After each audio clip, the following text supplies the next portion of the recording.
Well, we've done it, everybody. We have officially hijacked the most dangerous desk in Canada. We're backstage at this hour has 22 minutes for their 700th episode, and while the politicians are terrified of getting roasted, the real scandal is why we need this show more than ever in 2026. Where Canadian politicians eagerly come to get mocked, mercy washed, and sent back to Ottawa with a note pinned on their back. 700 episodes of getting Canadians through questionable governments, and we show up on the day that they let YouTubers in.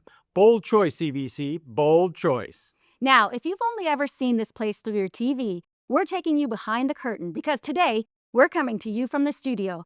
And this week we're going to be sharing some backstage rehearsals, some interviews, and a live taping. Think of it as a cross between a studio tour and a support group for people who yell at the news. Because let's be real, 2026 is not a chill news cycle. You've got wars, threats to allies, new rounds of tariffs, court cases, walkouts, sex scandals, abuse, and a global economy that feels like it's being run on "are you kidding me" mode. And it's only March, people. We spent the last year doing political sanity checks on YouTube. They've been doing it on national television for 3 decades. So today we're asking one very important question. What does it actually take to make this circus happen every single week? And also, how did our little old YouTube channel about politics end up here? Because we started out with top 10 places to snorkel, and now we're in the building where prime ministers come to be gently, lovingly demolished. It's a dream come true. But sitting in this studio, you realize something. This isn't just a comedy show. This is a national group therapy session with much better lighting. Definitely. Now, every week, they take the same headlines that make you want to throw your phone and turn them into something that you can actually process without grinding your teeth down. And that's the part that we want to show you today. Not just the jokes, but why the jokes are the only reason a lot of Canadians are still hanging on to their sanity. Now, if you only watch the official news, the headlines, the press releases, carefully lit speeches, interviews where nobody ever answers a straight question, you start to doubt your own sanity. But satire flips that. It says, no, you're not crazy. That was ridiculous. You saw it, right? And then it exaggerates it just enough so that the absurdity, it finally lands. Yeah, the joke is the translation that your brain needed. That's why you see authoritarian types go after comedians. They hate being turned into a punchline because once people are laughing at you, it's a lot harder to scare them. And if your power depends on everyone feeling small, satire is a problem. But if your democracy depends on people paying attention and staying awake, then satire is your oxygen. Now, here's the thing. Canadian satire is not just a mini US late night show.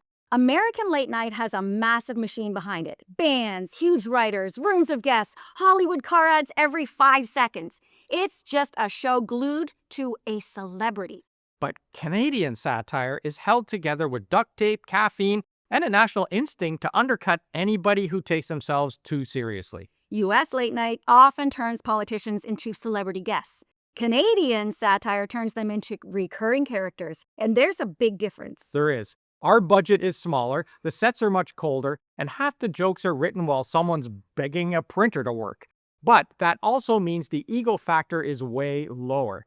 It's less about the host and more about the target. Yeah, in the States, late night is often, here's what I think. It's here's what the host thinks about America. In Canada, it's more, here's what we're all thinking as a country, and we haven't said it out loud yet because we're just too polite at Tim Hortons. We're also roasting a different kind of power, right? In the US, you're dealing with a superpower that can blow things up on a Tuesday just to change the channel. In Canada, we're dealing with people who can blow up a healthcare system, sign a pipeline deal, or quietly shred environmental issues. It's less cinematic, but more quietly dangerous. So the jokes have to be sharper, not louder. Less fireworks, more "did you catch that?" because they hope that you didn't. And that sharpness comes down to the people standing on this stage. This cast is basically the elite squad of political observers who happen to be hilarious. It's true, Deb. You see them on screen for a few minutes, but sitting here in the studio, you realize they aren't just doing impressions. They're doing surgery on the culture. You've got Abba Amakwando, who is so talented that even while making fun of Nicki Minaj, I think to myself, yeah, I'd buy that album, even if it is produced by Mega Records. And my favorite includes that vaccination won't, that vaccination won't, that vaccination won't do nothing but cause autism. I love that. That was good. And we can't forget about Mark Critch. I love Mark Critch because his Trump is, I'm going to say, upsettingly accurate. Not just the voice, but the way that he shrinks the whole presidency down to one fragile ego in a bad tie. Quiet Piggy is one of my favorites, but the list goes on and on. I don't think one American comedian comes close to capturing Trump the way that he does. Then you've got Trent McClellan as the nice agent.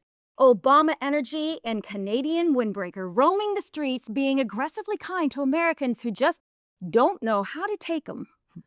It's just such a perfect Canadian counter-programming move, right? The USS ICE, we send in NICE, National Immigration and Citizenship Enforcement, with a sticker and a smile, apologizing while they check your papers.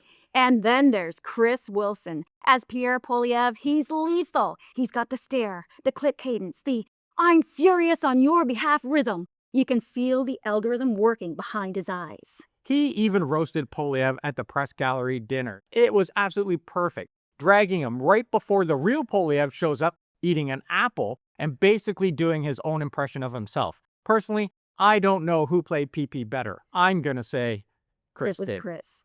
And Stacey McGonigal is over here running her own one-woman American primary. Karoline Leavitt, Kristi Noem, Erica Kirk, all those hyper-polished, high-volume, everything is a five-along-fire characters. She's amazing. She does. She turns the dial up just enough that Canadians watching her at home go, oh, right, that's the stuff we don't want crossing the border.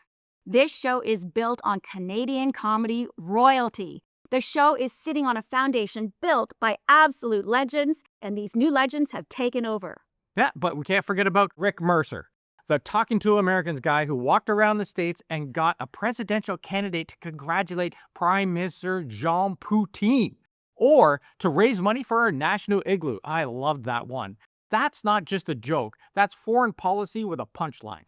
Or what about Mary Walsh, the creator of the whole show and the mind behind Marg Delahunty, Warrior Princess? She literally stormed politicians in full costume and said the things that the rest of us, well, we only mutter behind closed doors. And you can't talk about The Desk without Sean Majunder. His Raj Binder character was a masterclass. That awkward, sweating reporter who would lean in just a little too close to a politician. It was pure discomfort.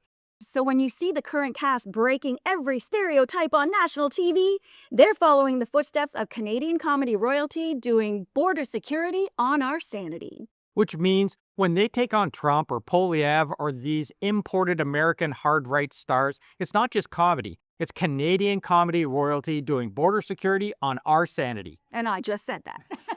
And this is exactly the year we need that, because 2026 isn't just noisy, it's dangerous. You've got Trump invading Venezuela, kidnapping their president, bombing Iran, dragging the U.S. into another war where American soldiers are already dying and calling it strength. He's cut off fuel to Cuba. He's opening threatening takeovers, and at the same time, he's rounding up thousands of his own people a day inside his own borders, while his security forces kill his own citizens. That's not just tense geopolitics. That's empire behavior with social media accounts. And all of that is hitting Canada from side to side. Tariff threats, border slowdowns, pressure on our government to line up and smile for the cameras as he threatens to take over our country. From the outside, it just feels like a wall of fear. War, sanctions, roundups, markets freaking out. And then you have Satire taking all of that on. Venezuela, Iran, Cuba, the crackdowns at home, and it strips away the excuses. There's no liberation mission, no temporary measures, just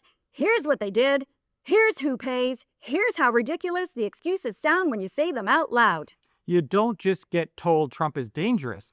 You see Critch's Trump bragging about kidnapping presidents like it's a golf score, and suddenly the mask drops. And that is how this show does it. It takes something genuinely dangerous, pulls the nonsense out of the confusing sales pitch, and hands it back to you in a form where you can actually think straight and go, hey, I was right. Yeah, comedy doesn't replace the news. It translates it.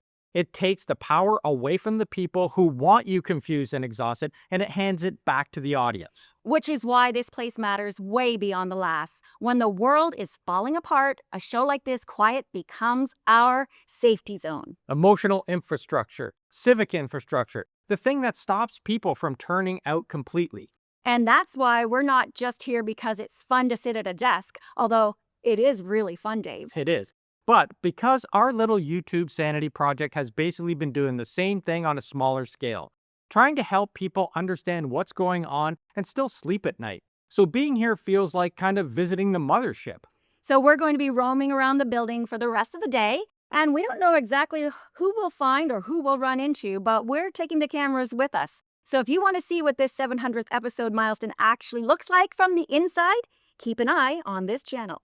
Listen, it's a busy, loud, slightly chaotic environment back there, and we're going to try and bring you as much of that as we possibly can. If you haven't already, remember, hit that subscribe button and join the Planet D community so that you don't miss the updates as they happen. And seriously, check out This Hour Has 22 Minutes on YouTube and support Canadian satire because it is an actual act of national pride to watch this show. And we want to hear from you in the comments. Let us know, is comedy getting you through all of this? Is it the only thing helping you process the news cycle, or are you past the point of laughing at this point? We're going to head backstage, but we want to thank all of you for watching, and we will see you tomorrow.